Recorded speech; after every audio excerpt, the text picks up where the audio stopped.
Block 1 is our starting point. It introduces the basic issues and concepts of macroeconomics, explains how we measure national income, and shows us how to evaluate economic performance. Think of it as the foundation we will build upon throughout the course. By the end of this block, you will understand why macroeconomics matters, how economists measure the size of an economy, and how we judge whether it's healthy or struggling. Unit 1 is called Issues and Concepts. In this unit, we will learn the basics, how macroeconomics is different from microeconomics, why it's important, what the production possibility curve shows us, and we will also touch on big topics like inflation, unemployment, and the business cycle. Microeconomics is about households and firms, how families make choices, and how businesses try to maximize profits. But countries also face choices. They want to grow GDP, reduce poverty, keep prices stable, and make income distribution fair. To study these bigger goals, we need macroeconomics.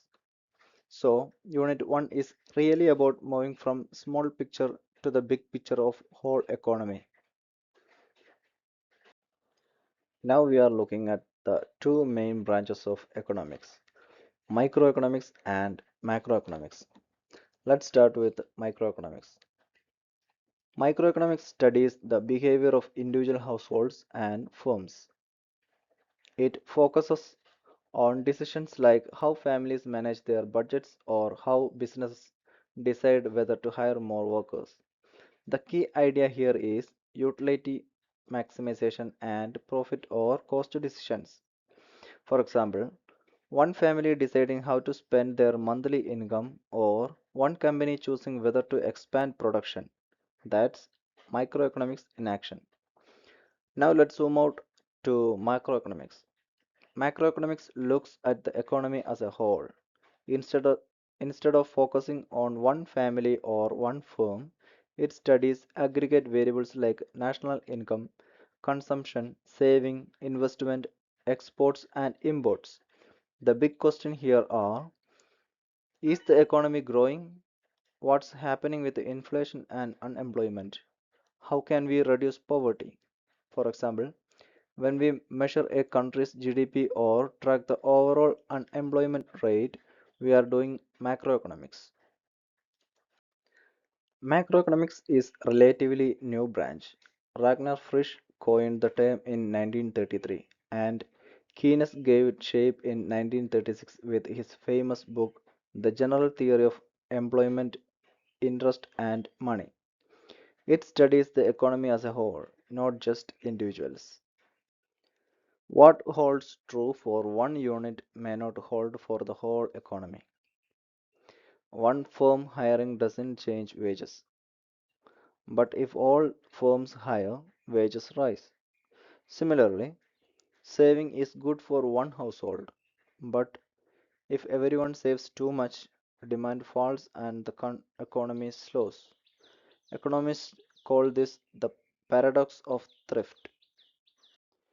Microeconomics is like studying individual trees, while macroeconomics is like studying the whole forest. Macro helps governments design policies and tackle big issues like growth, inflation, unemployment, and debt. Stocks are like a snapshot. How much capital or money exists at a given moment. Flows are like a video. Income, GDP, or capital stock. So flows build stocks. In microeconomics, short run means some inputs are fixed. In macroeconomics, short run means wages and prices are sticky. Over time, in the long run, they adjust to equilibrium. Policymakers must act in the short run because rigidities matter. Models are simplified maps of reality. They help us understand relationships among variables like consumption, investment, and output. Assumptions keep them simple. For example, Keynesian models focus on aggregate demand, while growth models like Solo explain why growth rates differ across countries. Growth rate shows how fast something changes. Salary, savings, inflation, or GDP. For GDP, we must use constant prices to remove inflation. For example, India's real GDP growth in 2018-2019 was about 6.8%. Let's look at this picture to understand how we calculate GDP growth rate. At the top, you can see the formula. Growth rate is equal to value in current year minus value in previous year divided by value in previous year multiplied by 100. Now we are using India's GDP as an example. In 2023-24, India's GDP was 210.50 lakh crore. In 2024-25, it increased to 240.78 lakh crore. When we plug these numbers into the formula, we get 240.78 minus 210.50 divided by 210.50 multiplied by 100, which is equal to 14.39 percentage. That means the economy grew by 14.39 percentage compared to the previous year. This simple calculation helps economists measure how fast a country's economy is expanding. A higher growth rate means more production, more jobs, and generally better economic performance. What is production possibility curve? Think of the PPC as a menu of choices for a country. With limited resources, we can't produce everything at once. So, if we make more consumer goods like clothes, we will have fewer capital goods like machines. The curve shows all possible combinations we can achieve efficiently. Each point on the curve A, B, C, D, E shows efficient production. Point F inside the curve means we are not using all our resources, maybe unemployment or idle factories. Anything beyond the curve isn't possible right now because we don't have enough resources or technology. When the curve moves outward, it means the economy is growing, maybe due to new technology or more skilled workers. If it moves inward, something went wrong, like resources loss or war. The gap between potential and actual output tells us how much more we could produce if everything worked perfectly. Economic growth means the economy is producing more goods, more services, more jobs.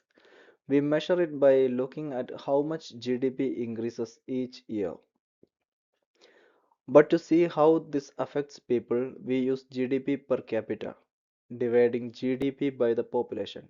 That tells us the average income per person, which is better indicator of how growth touches everyday lives. Growth matters because it improves living standards. Countries that grow faster can invest more in education, health, and infrastructure. For example, China's per capita GDP is about 5 times higher than India's, showing how growth translates into better living conditions. So, growth isn't just about big GDP numbers, it's about how much each person benefits. Inflation means prices keep rising over time, not just for one item, but across the economy. When inflation happens, the same amount of money buys fewer goods, so people with fixed salaries suffer, while traders and producers may gain because they can sell at higher prices. Unemployment means people want to work but can't find jobs. It's called involuntary because it's not their choice. It leads to loss of income and wastes valuable talent. Some unemployment is short term, like when people switch jobs, but high unemployment hurts the whole economy. There is a tricky balance between inflation and unemployment. If the government tries to create more jobs, spending rises and prices may go up. If it tries to control inflation, demand falls and unemployment can rise. Economists call this the inflation unemployment trade off. Finding the right balance keeps the economy stable. A business cycle is like the rhythm of the economy, sometimes booming, sometimes slowing down. It shows changes in GDP, jobs, and spending. These ups and downs usually happen across industries together. A full cycle typically lasts between 2 and 12 years, though it can vary depending on global and local conditions. The cycle has four phases. Expansion is the good times, growth and jobs. Recession is when things slow down. Depression is deep slump. Recovery is when the economy bounces back. Together, these phases repeat over time, making up the cycle. Business cycles don't stop at borders. A crisis on one country can spread worldwide, like the Great Depression or the 2007-9 financial crisis. That's why governments and central banks try to manage cycles to keep economies stable and reduce the pain of recessions.